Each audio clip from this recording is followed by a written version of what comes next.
Hello and welcome back to KC Reviews. Today we're checking out this Jurassic World Pteranodon. It's part of the Roarivores lineup. And as you can see on the back... Oh, I guess we haven't done the Ceratosaurus. I do have it.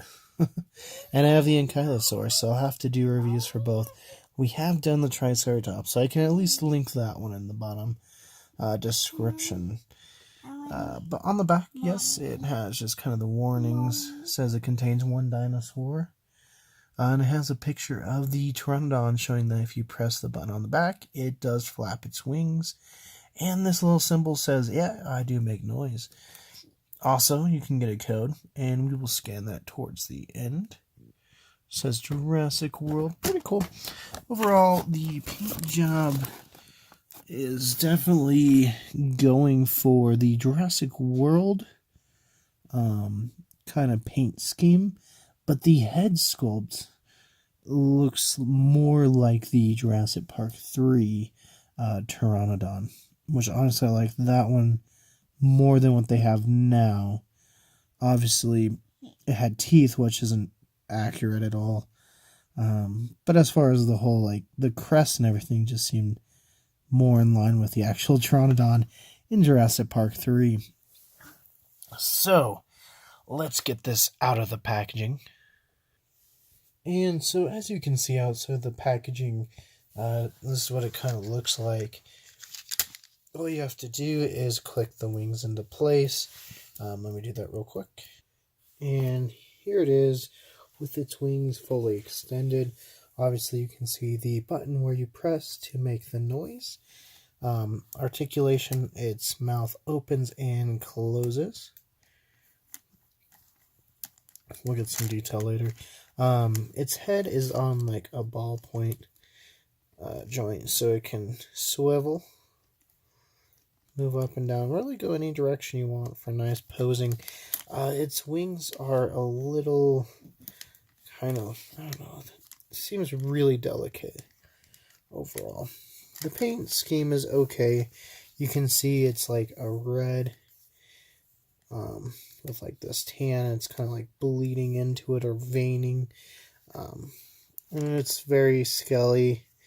It's very light, honestly. It's lighter than I thought it would be. And I don't know, I don't know if it impresses me or not. On the bottom, obviously, you can see those the solar parts. The CE sticks out really well. You got the sound, little speaker here, the battery screw. I don't know, this might be one of my lesser favorite ones outside of the head sculpt. Like, the head sculpt's great.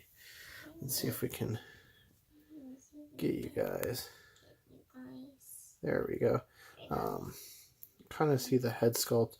The head looks really nice, and the coloring on the head, just the whole body doesn't really kind of live up to it. It is big as far as a Roarivore goes. It's probably one of the bigger as far as if you just count the length of the wings.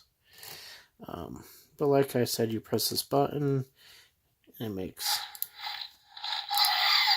makes like a very Rodan-esque or Godzilla Kaiju-esque noise. Like, what is that? I don't remember that's what the Pteranodon sound like in Jurassic World. Now, the flapping motion is cool. Honestly, I do like that. So that's a pro for this figure. It's not all bad. It could have definitely been better. Maybe not like the Jurassic Park 3 or even the Lost World Pteranodons or the original Jurassic Park Quetzalcoatlus. But it's okay. We'll do a quick comparison with the smaller one just so you guys can get a quick feel of the size. And here's these two compared to each other.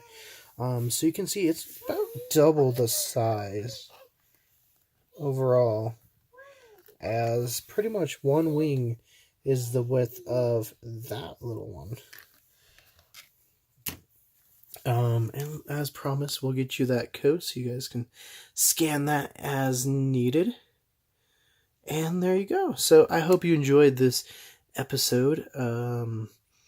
We will be getting more out, hopefully pretty rapidly.